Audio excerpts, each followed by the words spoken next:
Blog Talk Radio.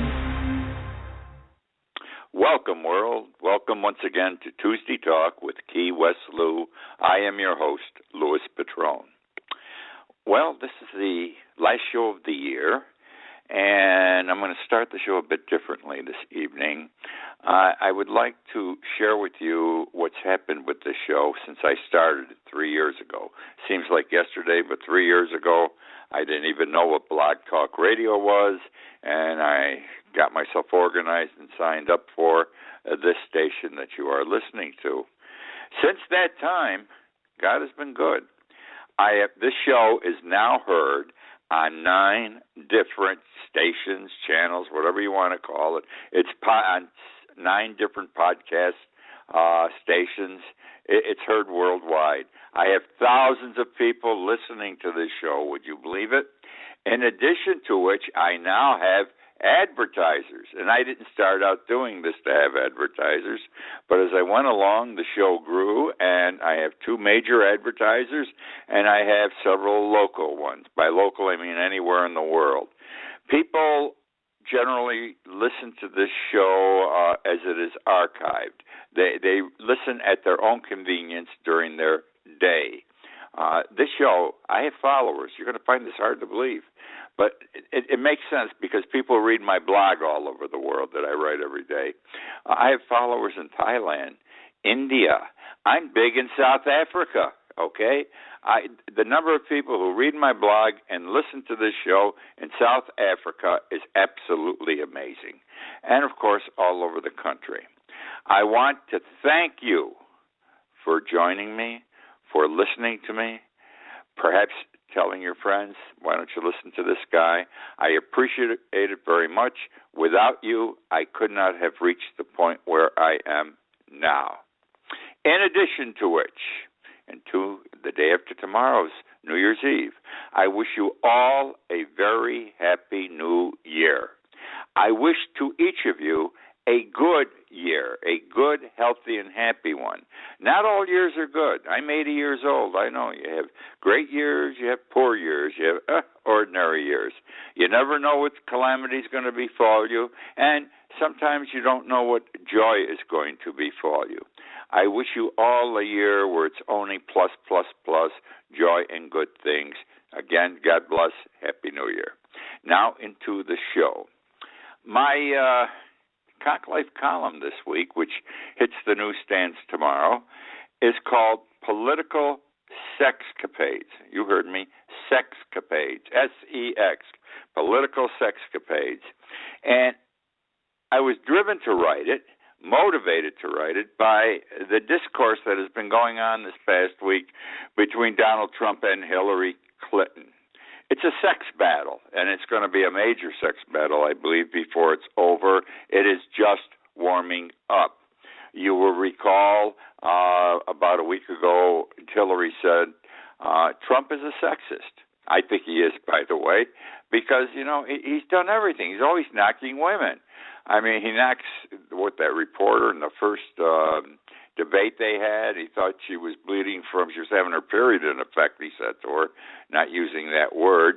And he says other things. He's just a nasty man. I think he's nasty to male and females, but he has gone overboard with regard to women, and he speaks about them with very bad taste. And so she says, you're a sexist. Well, he doesn't come back and says, she's a sexist. He comes back and says, hey, be careful. Those words, exact words, be careful.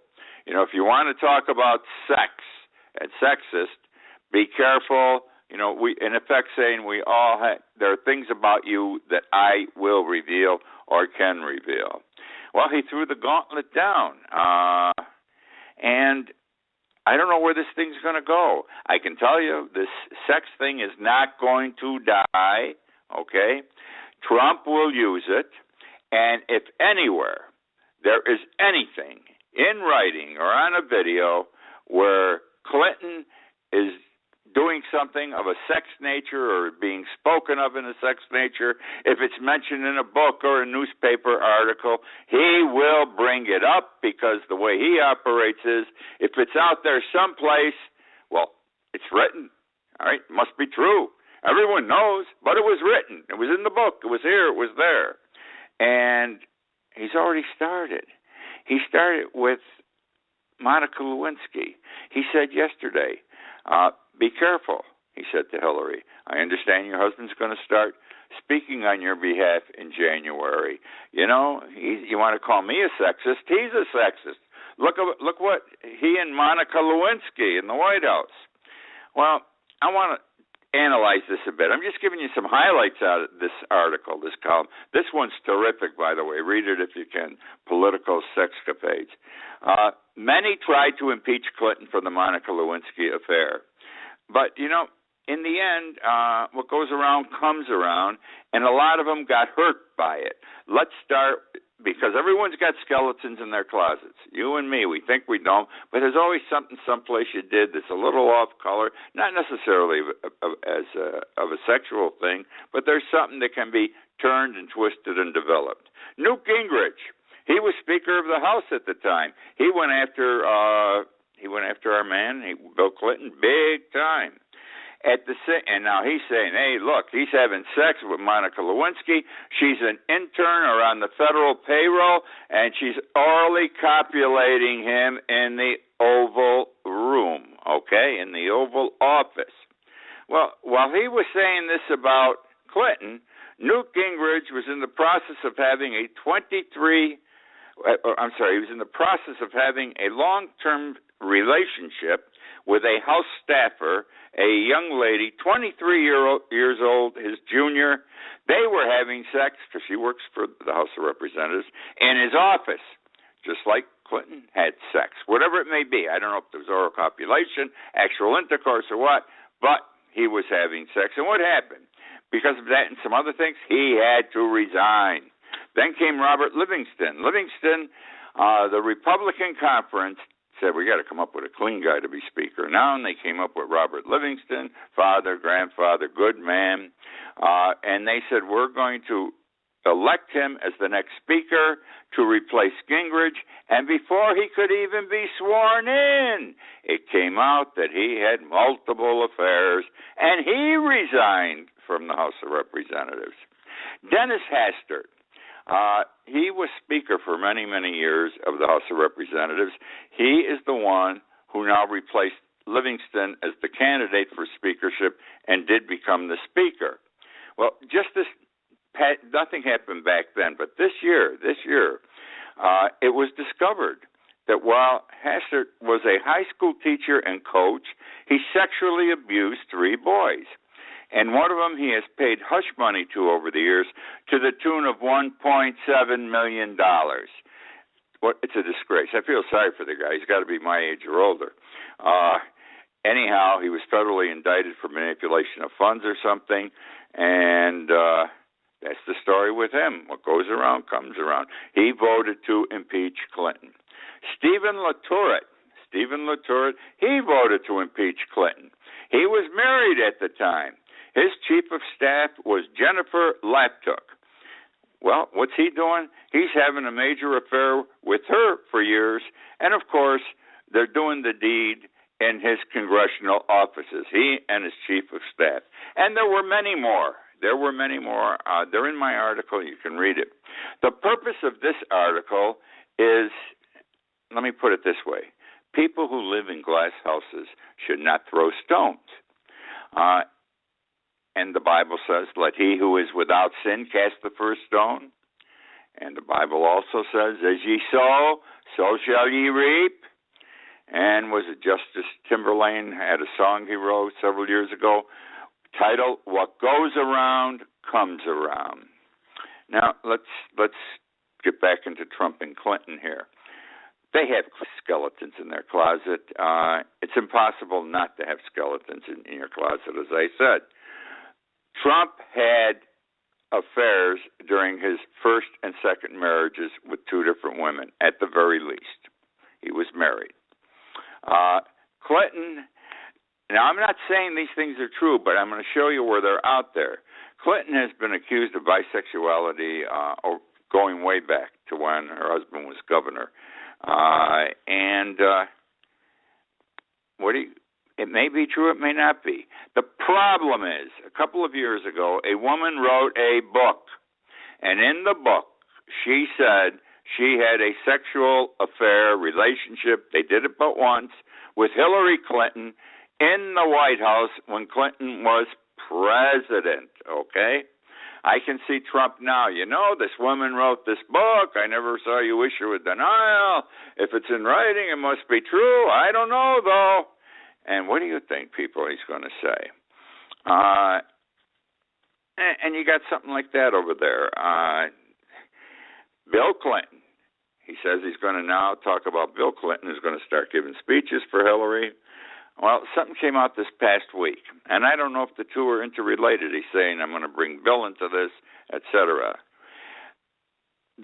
Our press, our media, does not tell us everything. I've been saying this for years. We don't get the facts because our media, our TV, our newspapers, our radio stations are controlled by corporate America now. They are no longer controlled by media people, media businesses, news businesses. But something has hit in Great Britain this past week, and it's in the papers, and it's on TV over there, and it's being talked about on the continent. You don't get it here. You got to go to the British news, etc. And it says this, and I apologize for saying this because I cannot believe it's true, therefore I should not say it, but Donald Trump's going to say it, I'm telling you, that Clinton is a pedophile. Yep. And the reason Clinton is a pedophile, that he took trips to a certain Caribbean island several times between 2002 and 2005. The island, this is the British news this past week. The island is owned by Jeffrey Epstein, who is a convicted pedophile, Palm Beach, I think 2012, 14-year-old girl. He gave her $300 to do the dirty deed, 14 years old.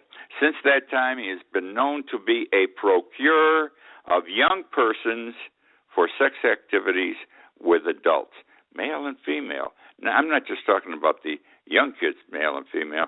Adults going to play at his island, a male and female with the young people. It's about, the charge is generally $15,000. Remember Prince Andrew when he was here several months ago? He had to hurry home. Why did he have to hurry home? The news said, hey, he had sex with a young lady, 17 years old, who was a sex slave. He's a pedophile because that's under the age, 17. And he paid $15,000 to have sex with this girl. And this all happened on Epstein's Island in the Caribbean with Prince Andrew. There's a black book involved. It sounds like a movie, but there's a black book. It's telephone numbers.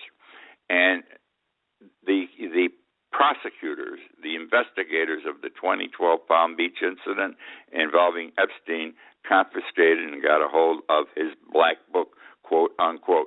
This is the telephone numbers and how to reach people. He had listed there 21 different contact numbers for Bill Clinton, okay? This looks bad, and nothing may be there. But can you see Trump taking this and blowing it out of proportion? I can.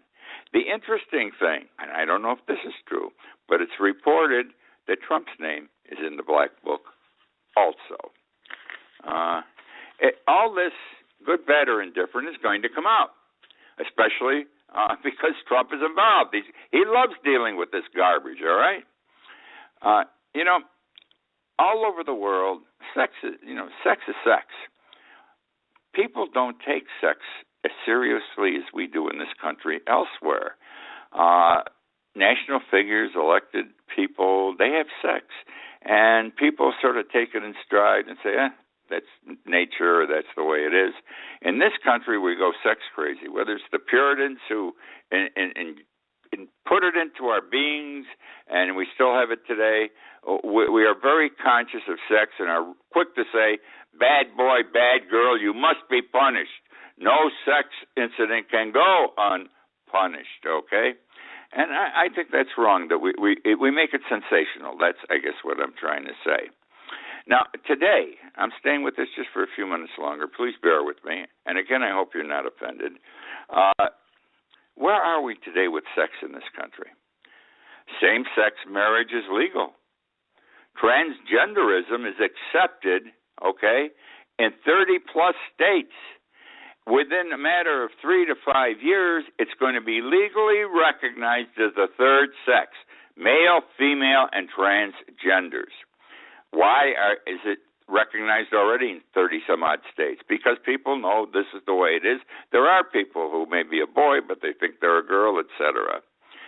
People live unmarried together for years and have children. They never get married. They raise their family. They're good people, but they live in sin. They never marry. Heterosexual divorce is no longer a bar to the presidency. You can be divorced and still be president. Look at Reagan. Heterosexual divorce is no longer a bar. Bisexuality doesn't seem to bother anyone. It's talked about. People say, I'm bisexual with pride. I'm bisexual because sex seems to be accepted today more and more as we get into the younger and younger people. My generation, I don't know about these things. Homosexuality is no longer a problem in the military. People openly say, male and female, I'm a homosexual, I'm gay. And the government, their service can do nothing about it because they're protected now. It's a new world, It's a new world out there. Certain things that weren't accepted yesterday are accepted today. Again, think 10 years ago, did you ever think you were going to have gay marriage, same-sex marriage? What I fear is this is going to be a gutter campaign that we're going to have to put up with, and I blame Trump because he's the kind, you got to draw a line someplace, and you don't go over it, and there is no line with him. I'm done with sexcapades. Read my article. You'll enjoy it. You'll enjoy it. Trust me. I talked 2 years ago. I started talking, and I wrote a couple of times about this in my blog, that we're heading for a cashless society in this country. Cashless society. Now, what do I mean? No longer are we going to have bills, dollar bill, $5 bill, $10 bill, $20 bill. Paper money's gone. No longer are we going to have coins, penny, nickel, dime, quarter. No longer. We're not going to have money as we know it. Everyone's going to use a credit card. It's really in form going to be a debit card. You pay for everything with your card, and you don't need cash.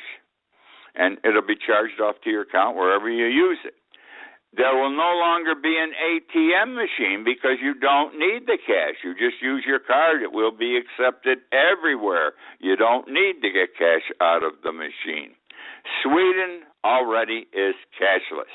Denmark's on its way. Its goal is to eradicate cash by 2030. It's beginning. I'm going to tell you this. I spoke about a year ago about this, I think, on this show, and I said, they had this big meeting someplace in Europe, all the top bankers, finance people in the world, and the whole purpose of this 5-day conference was how are we going to get from a cashless society to a card society? We must eliminate cash. And the real purpose of this was not, they're going to tell us, the banks are going to say, it's going to make it easier for you. You got this one little card in your pocket. You always know you can use it anywhere. That isn't why they're doing it. That's a crock. The reason they're doing it is because the banks want absolute control over your money and my money. Absolute control. When I talk about it, I'm talking about deposits, savings, and checking accounts. They want to know if they can grab your money. All they have to do is press a button. Now, in the last recession, 2008, which I think we're still in, not to the same degree as 2008, some of the banks had runs on them. No longer will there be a run on the banks. That's what the bank fears. Something bad's going to happen economically, and the people are going to run the banks to take their cash out before the bank closes. They don't have to worry anymore, the banks.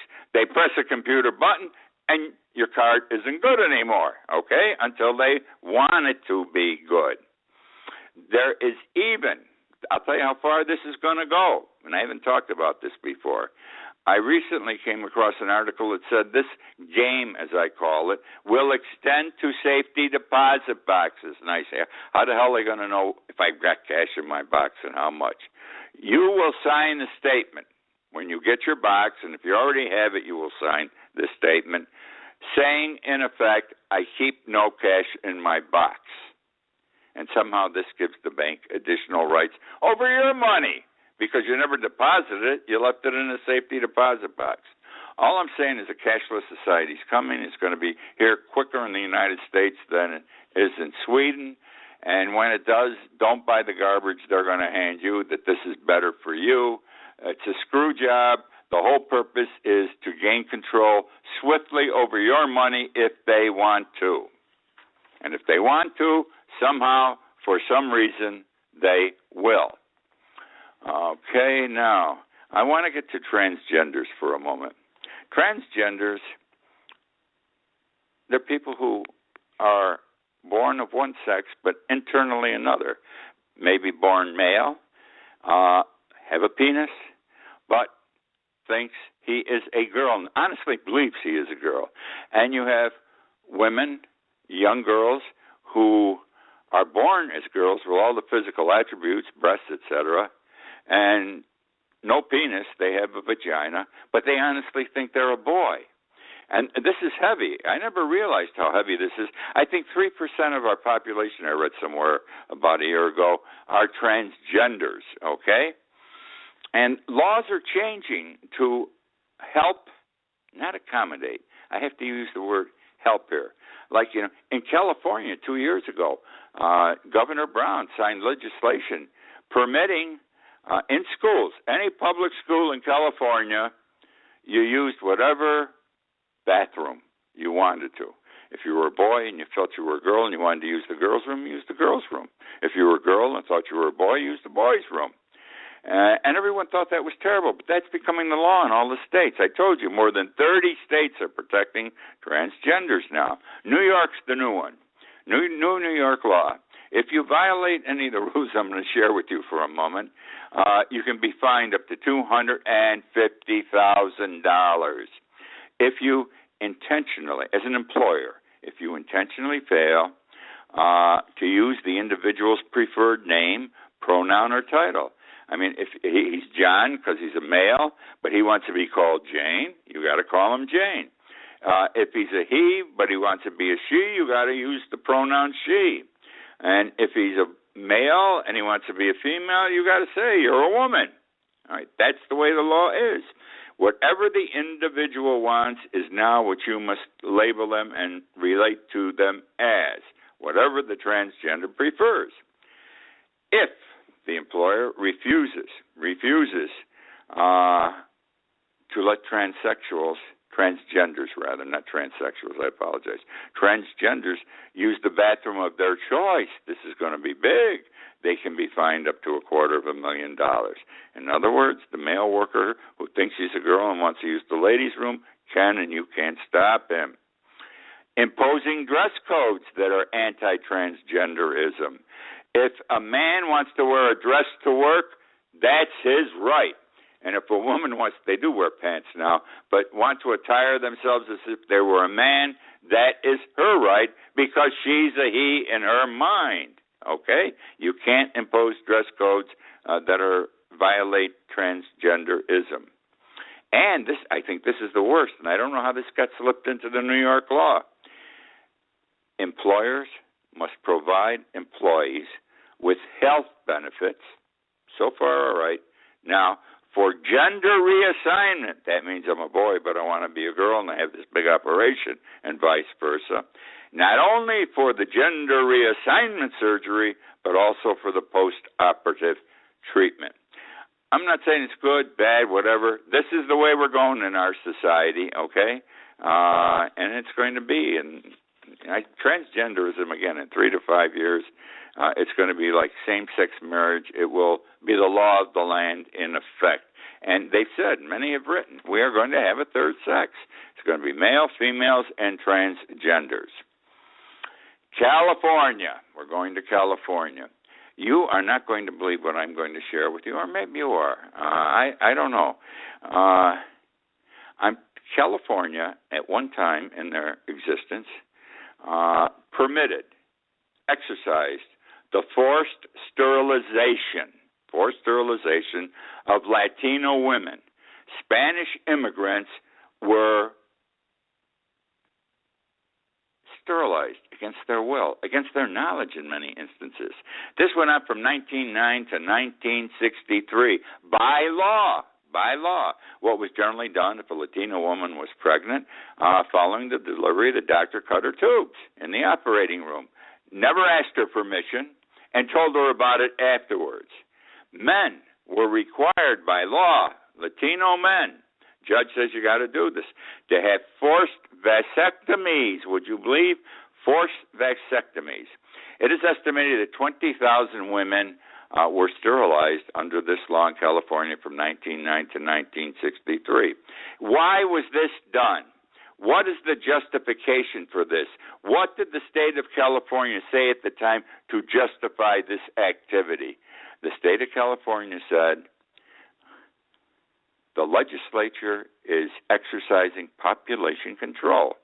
This is legitimate population control. Forced sterilization is necessary. Listen to this.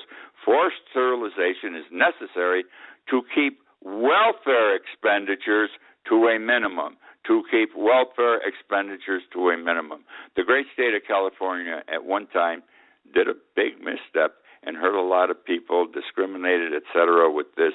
Thank God they saw the light in 1963, but I think that's awful late in the years to have even realized they had done wrong. Staying with California for a moment, present-day activity. Things that generally happen today, since World War II happened in California first and then spread across the nation.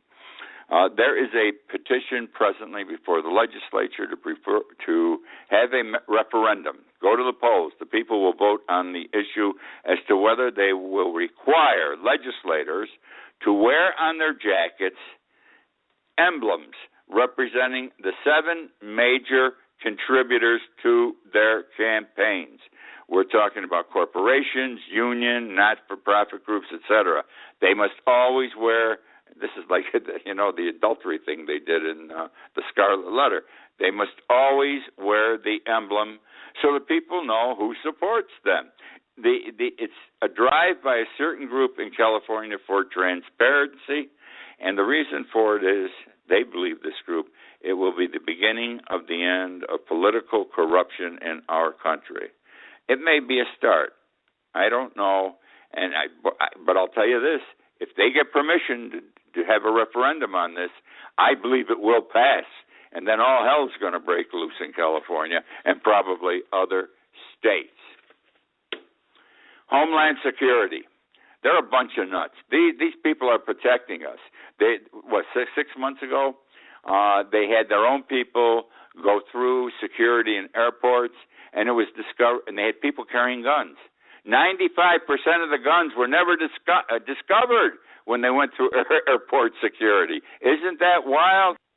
Well, here's what they want to do now. You can't use your driver's license anymore. This is what they're pushing for. It hasn't happened yet. You don't use your driver's license. You got to carry like your passport because that'll better identify you. They feel the driver's license is not secure enough for boarding airliners. I say they want it because they're dying in this government. And all governments, they have everybody have a certain type card or identification so they can follow everyone when they want to. The government can follow everyone when they want to. Well, my friends, that's the show for this week. Again, I wish you a Happy New Year. I thank you for joining me. I don't have to tell you, the show is archived, as you know, on Blog Talk Radio, YouTube, and it's linked to my Key West website. I wrote a book, The World Upside Down. If you like this show, buy my book. If you don't like this show, don't buy my book. Again, a Happy New Year, and I thank you for everything you've done by listening to me over the last 3 years. Good night, and I'll see you next week.